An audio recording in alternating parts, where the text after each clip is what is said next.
Namo Buddhaya.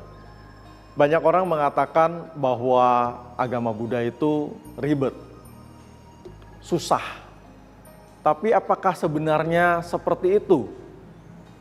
Agama Buddha justru simple dan praktis.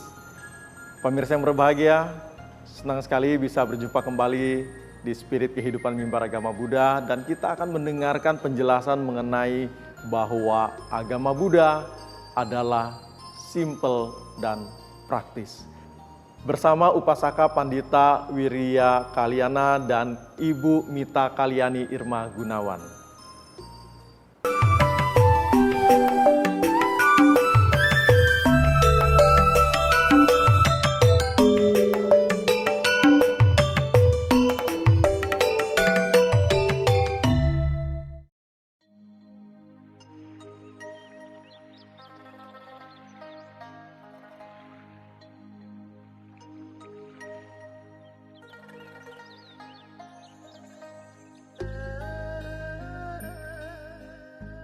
Romo Widya, kebetulan kita ketemu.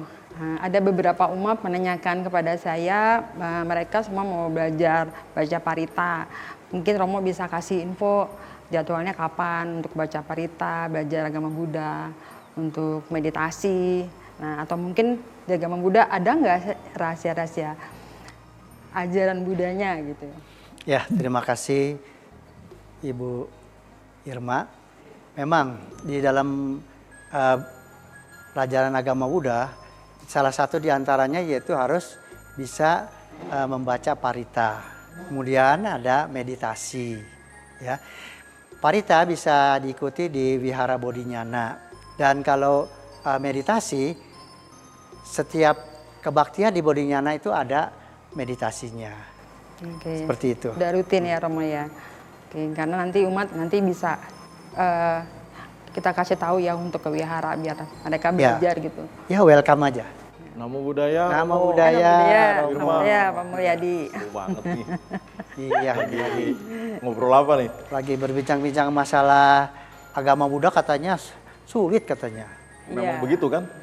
Tapi sebenarnya enggak. Enggak. Ya memang sih banyak yang ngomong seperti itu ya Romo ya, Bu Irma ya. Aduh, agama Buddha harus bisa bahasa Pali katanya. Nanti baca paritanya salah, jadi malu, nggak enak. Mimpin juga susah. Belum nanti ada lagi misalnya Liam Keng gitu ya, Tapecho dan lain-lain seperti itu. Jadi sebenarnya seperti apa nih, Romo?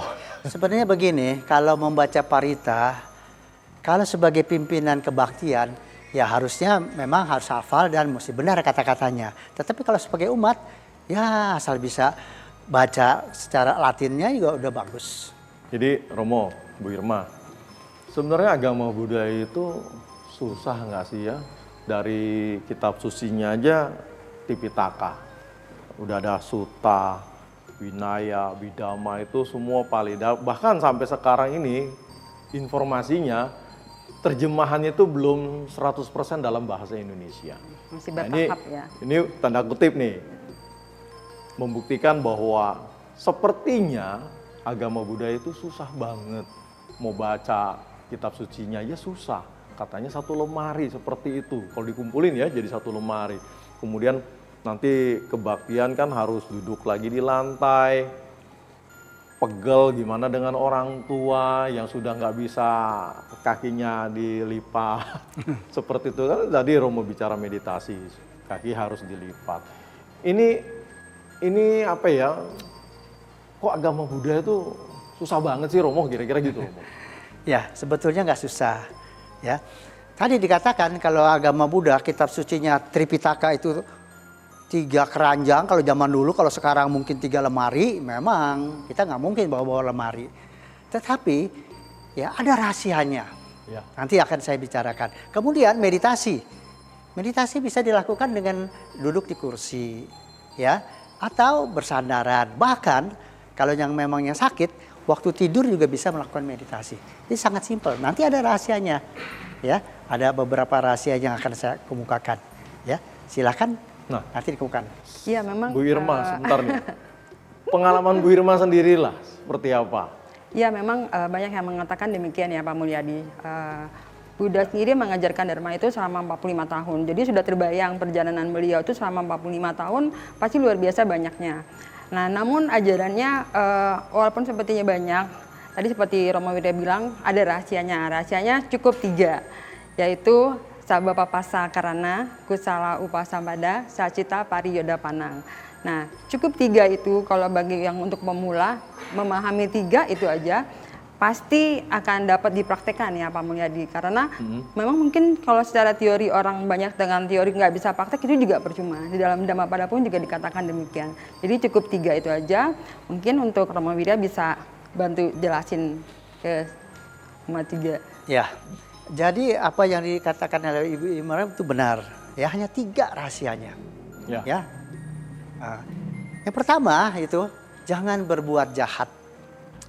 Ini ibaratnya pagar. Seperti juga tanaman yang masih muda itu perlu diberikan pagar yang kuat. Nah, jadi berarti pagar itu adalah sila. Jadi harus menjalankan sila. Ya, sila. Nah, waduh silanya kan banyak gitu. Ya, cukup sebenarnya ada beberapa saja yang nanti akan dijelaskan oleh Ibu Irma barangkali mengenai sila. Kemudian setelah tidak berbuat jahat, tambahlah kebaikan. Ya, nah banyak sekali kan kita berdana aja kita udah udah berbuat baik, kita meditasi udah berbuat baik. Nah, supaya bisa mengurangi jangan berbuat jahat dan bisa menambah kebaikan, gimana rahasianya? Rahasianya adalah meditasi. Harus diiringi dengan meditasi, karena meditasi adalah fondasi sesuatu. Ibarat kalau bangunan ya fondasinya. Jadi kalau fondasinya baik, tiang-tiangnya juga akan baik dan atapnya juga akan indah. Ya seperti itu. Ya nanti akan kita bicarakan 3 bagian itu, yaitu jangan berbuat jahat, tambahlah kebajikan dan sucikan hati pikiran. Tadi Romo bilang Bu Irma yang jelasin sila tuh, jelasin deh. Sebagai umat pemula mungkin yang paling... Tapi sebentar, sebelum jelasin sila itu apa sih maksudnya? Sila, sila itu maksudnya perbuatan ya. Paling gampang adalah perbuatan mana kita bertingkah laku. Nah, kalau di wihara itu kita kan sering baca, salah satunya adalah Pancasila. Memang di negara Indonesia juga ada nih Pancasila, tapi di Buddhis ini juga ada Pancasila, yaitu 5 sila. Yang pertama adalah melatih diri menghindari pembunuhan. Yang kedua adalah melatih diri menghindari mengambil barang yang tidak diberikan. Yang ketiga adalah melatih diri menghindari perbuatan asusila atau berzina. Lalu yang keempat adalah melatih diri menghindari ucapan yang tidak benar. Dan yang terakhir adalah melatih diri makan atau minuman yang menyebabkan ketagihan atau mabuk. Nah, 5 sila ini kelihatannya susah, tapi juga dibilang mudah pun juga harusnya mudah kalau kita punya tekad. Karena pada prinsipnya kalau 5 sila tidak bisa dipraktekkan sekaligus, tapi kita cicil. Nah, sekarang kan banyak program cicil. Nah, sila pun juga boleh dicicil Pak Mulyadi. Misalkan hari ini dari 5 sila kita hanya sanggup melakukan 3 sila dulu atau hanya 2 sila. Misalnya kan kayak menghindari pembunuhan. Nah, kalau nyamuk biasanya kita mungkin sehari hitung-hitung membunuh 10 nyamuk gitu, kita kurangi. Besok kita kurangi lagi sampai akhirnya kita bisa menghindari pembunuhan makhluk hidup yang walaupun kelihatannya sepele, tapi karena itu jadikan habit setiap hari kita kurangin, akhirnya kan bisa gitu. Demikian juga dengan sila selanjutnya, menghindari mengambil barang yang tidak diberikan gitu. Jadi sila-sila tersebut bisa dilakukan kalau memang kita punya satu tekad bahwa kita mau melakukan itu, mungkin kita cicil. Nggak bisa sempurna, tapi dengan kita cicil sehari berapa sila, lalu kemudian akan menjadi habit yang baik. Kurang lebih itu kalau jadi dibiasakan dulu ya, betul, maksudnya betul. Ya. Maksud cicilan mungkin dibiasakan dulu satu sampai terbiasa, baru mungkin bisa lanjut semua. Baik Romo sebentar dan Bu Irma, pemirsa yang berbahagia, jangan kemana-mana, kami akan kembali setelah beberapa informasi. Tetap bersama kami di Spirit Kehidupan Mimbar Agama Buddha.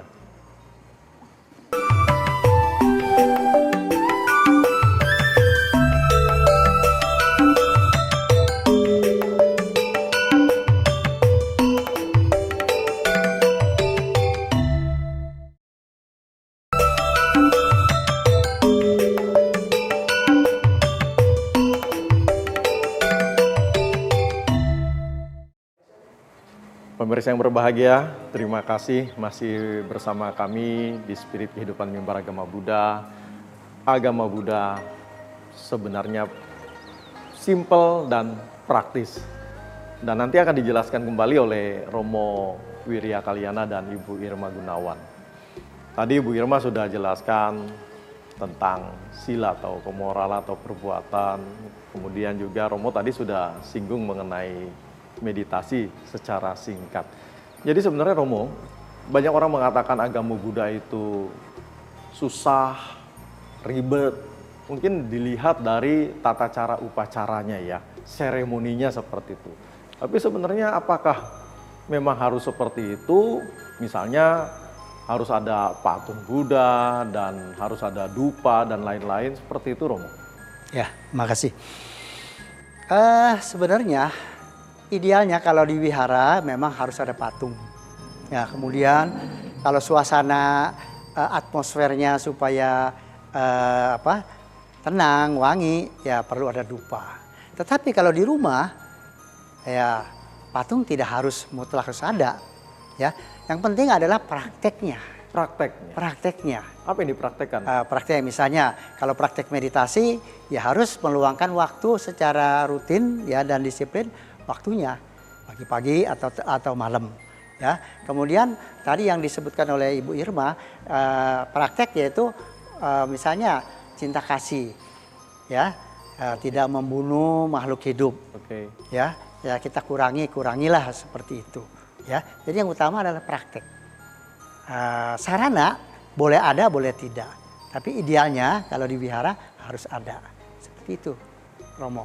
Dia menyambung yang masalah ritual ya Pak Mulyadi ya. Memang seringkali banyak umat Buddha bilang baca parita itu sulit, ketika doa itu sulit banget. Nah sebenarnya dalam buku parita itu sendiri ada terjemahan-terjemahan. Justru kita lebih menyarankan kalau memang baca parita itu, kalau memang terasa sulit apalagi bagi orang yang sudah tua ya, mungkin bisa dibaca terjemahannya. Karena justru arti dari parita itu adalah sangat indah, sangat bagus dan bisa berkenaan dengan praktek kita sehari-hari gitu. Dengan membaca artinya kita akan lebih paham gitu. Jadi nggak sekadar baca, karena kalau baca doang kan kita kayak robot juga ya, hanya baca gitu. Tapi kalau kita ngerti artinya, kita pahami, otomatis pengulangan parita dalam bahasa Indonesia akan tertanam di dalam pikiran kita. Itulah yang akan membantu kita pada saat praktek. Dengan demikian yaitu tadi ternyata prakteknya harus seperti ini gitu kan. Nah modalnya adalah pertama baca parita dan terjemahannya. Dengan demikian kita memiliki pemahaman yang benar, lalu kita bisa praktek. Pemahaman yang betul. Jadi jangan terpaku dengan bahasa Palinya, bahasa Sanskertanya, bahasa Mandarinnya, tapi cobalah baca terjemahannya, mendapatkan pemahaman, dan itulah modal kita sebagai praktek silanya. Jadi artinya poinnya nih tidak terpaku kepada seremoni, tata cara upacaranya seperti itu boleh, maksudnya boleh diabaikan gitu ya Romo ya. Boleh, lebih baik boleh. Praktek seperti itu. Jadi kalau memang susah duduk bersila, kemudian juga baca, kadang mungkin dari mata pun sudah ya faktor usia, kemudian apalagi kalau dari daerah ya, orang-orang daerah agak lebih susah, biasa ngomong bicara sehari-hari dengan bahasa Mandarin, kemudian bahasa Indonesia atau bahasa Pali agak susah, itu mungkin boleh diabaikan, maksudnya seperti itu Romo, atau bagaimana Romo? Pengertian diabaikan itu boleh ya, kita ambil yang pentingnya saja, misalnya pemahaman mengenai isi daripada parita itu, ya katanya kan indah-indah, itu ya. Lambat laun kalau sudah terbiasa boleh nanti belajar ya yang lain-lain ya, seperti belajar irama kengnya atau ritualnya boleh nanti dipraktekkan ya. Tapi yang utama adalah praktek, yaitu prakteknya 3 hal itu, jangan berbuat jahat, tambahlah kebaikan, dan sucikan hati dan pikiran. Nah itu lebih ke praktek. Ya. Ada banyak umat Buddha, saya tidak mau ke wihara, yang penting gue praktek aja sehari-hari, gue nggak rugiin orang lain, gue bantu orang lain, ada bisa bantu gue bantu, tapi gue ke wihara kayaknya males dah gitu. Nah itu seperti apa itu Romo? Apakah ini juga dibilang sangat simpel, sederhana jadi seperti itu? Ya, sebetulnya begini, Kalau tidak datang ke wihara itu karena memang tidak ada waktu dan tidak ada kesempatan, itu nggak apa-apa. Tapi kalau ada, alangkah baiknya datang juga ke wihara. Karena kalau ke wihara kita bersosialisasi dengan teman-teman. Kemudian kita juga mendengarkan dharma. Ya. Yang mungkin ini bisa membuat kita menjadi lebih bijaksana atau menambah wisdom. Nah, dari Bu Irma silakan Ya. apalagi yang mau disampaikan. Mungkin kita juga harus pahami bahwa ada 3 akar kejahatan, yaitu loba, dosa, moha. Loba, dosa, moha. Apa Betul. itu? Nah, loba itu adalah keserakahan, Keserakahan, dosa itu oke. adalah kebencian, moha itu adalah kebodohan. Nah, seringkali memang mungkin kita merasa cukup berbuat baik saja. Tetapi kita perlu pahami juga 3 akar ini. Nah, memahami 3 akar ini adalah kita harus belajar. Karena layaknya kita manusia itu, kita masih penuh dengan moha, dengan kebodohan. Kita belum mampu membedakan mana yang baik dan buruk. Dan untuk melatih kepandaian kita adalah mau tidak mau kita harus belajar. Salah satunya memang ke wihara. Memang ke wihara itu kalau seminggu sekali aja sulit, yang hanya 2 jam, bagaimana, apakah kita sanggup belajar sendiri? Kalau memang oke, dia bisa belajar sendiri, itu nggak masalah. Dia harus mampu mendisiplinkan diri, walaupun tidak ke wihara, adalah menambah pengetahuan dhamma.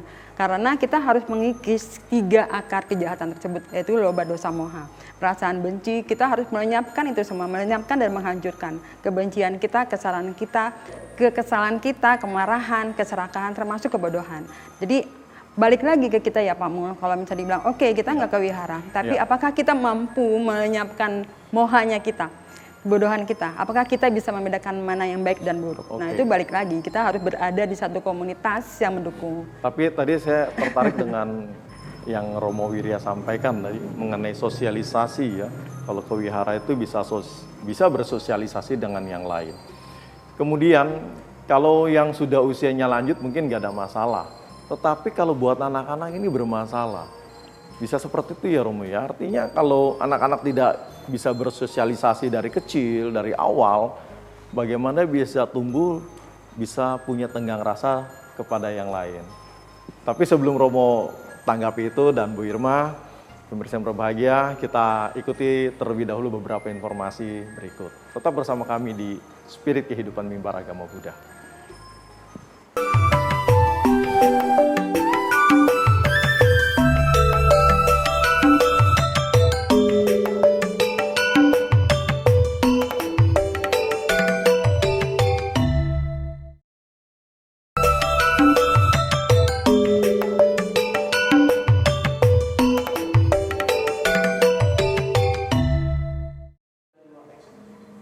Pembacaan Dhammapada bab 9 Papawaga Syair 118. Apabila seseorang telah melakukan perbuatan baik, hendaknya mengulangi perbuatan baik tersebut. Ia akan merasa berbahagia dengan perbuatan baiknya, karena kebajikan akan membawa kebahagiaan. Sadu, sadu, sadu.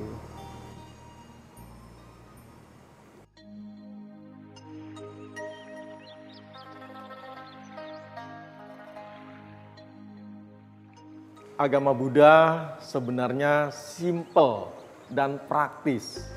Yang menjadi tidak simpel dan praktis karena banyak orang melihat dari tata cara upacara seremoninya seperti itu. Tadi Romo Wirya sudah sampaikan bahwa tidak harus punya patung Buddha kecuali wihara. Wihara sudah jelas. Nah, tadi juga Bu Irma sampaikan juga mengenai moralitas dan lain-lain. Pertanyaannya, jangan berbuat jahat, banyak berbuat baik. Pertanyaannya bagaimana caranya tidak berbuat jahat? Oke. Selalu diingat 3 inti ajaran itu ya. Jangan berbuat jahat, berbanyak kebajikan, sucikan hati dan pikiranmu sendiri. Jangan berbuat jahat, selalu ingat 3 rumusannya adalah dari pikiran, ucapan, perbuatan.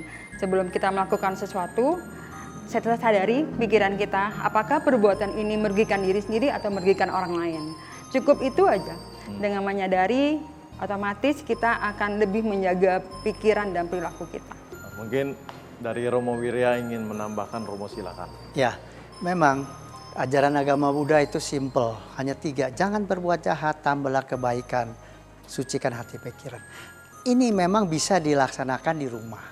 bisa di antara keluarga. Tetapi ya alangkah baiknya kalau kita bisa bersosialisasi dengan umat. Ya kita jadi harus datang ke wihara. Jadi untuk Bapak Ibu, sahabat-sahabat ya cobalah luangkan waktu kita ke wihara, kita bersosialisasi. Karena di wihara itu ada kegiatan-kegiatan yang menunjang tadi berbuat baik. Apa? Baksos, ya, kerja bakti, membaca parita pada pelayanan umat.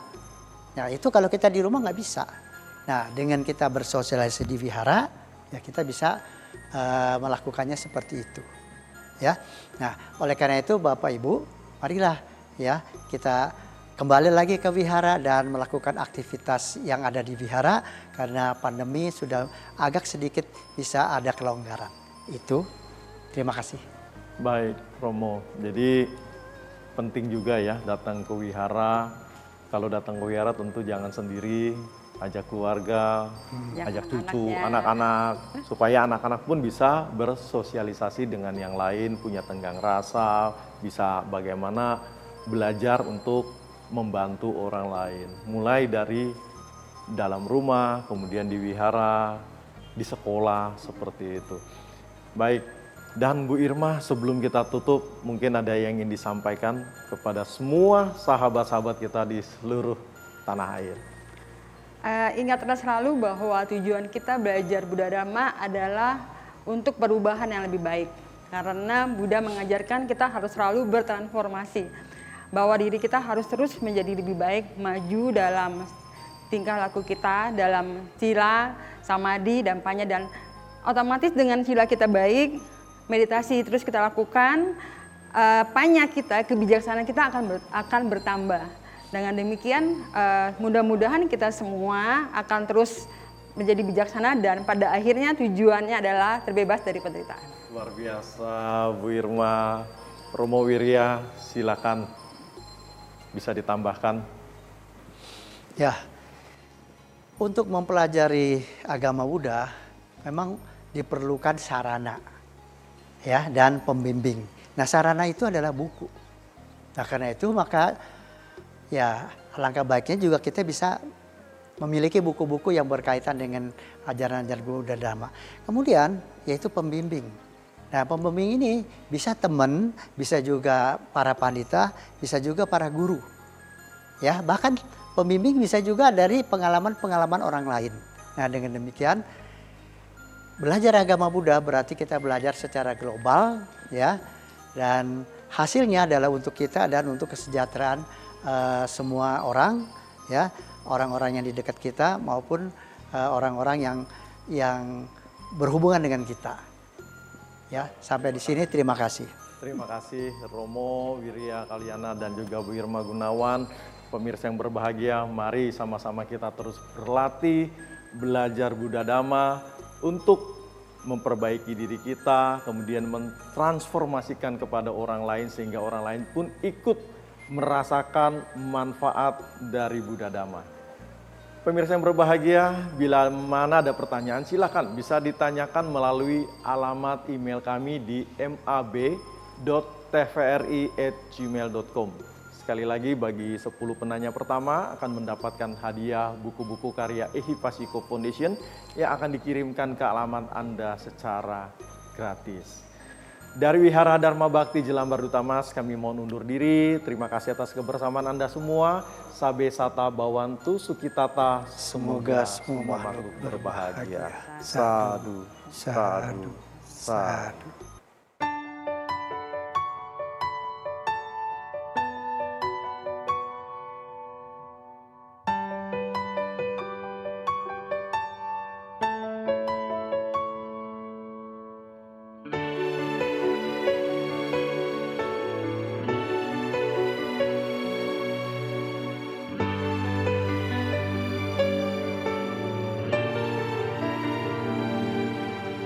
Cobalah kita renungkan betapa menderita hidup ini. Cobalah kau bayangkan hidup di dunia ini dilengkapi dengan kasih sayang. Harusnya kita selalu sadar